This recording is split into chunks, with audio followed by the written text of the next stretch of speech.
அந்நிய ஜனம், பகைக்கிற ஜனம், ஸ்தோத்திரம். இது புறஜாதிய ஜனம்.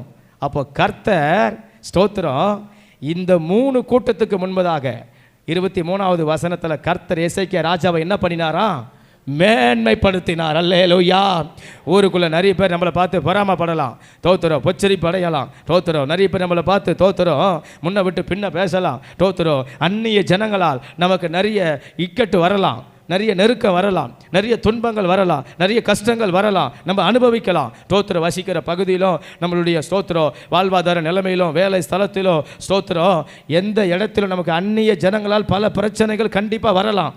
நிறைய நேரங்கள் நமக்கு சண்டைகள் கூட வரலாம். ஸ்தோத்திரம் அந்நிய ஜனங்களால் அல்லேலூயா. ஸ்தோத்திரம் நிறைய நமக்கு ஸ்தோத்திரம் புறஜாதிய ஜனங்களால் நம்மளுடைய ஸ்தோத்திரம் பேர் நமக்கு நிறைய கெட்ட பேராக மாறலாம். ஸ்தோத்திரம். ஆனால் ஆண்டவர் எசேக்கியா ராஜாவை அந்த ஜனங்களுக்கு முன்பதாக கர்த்தர் மேன்மைப்படுத்தினார்.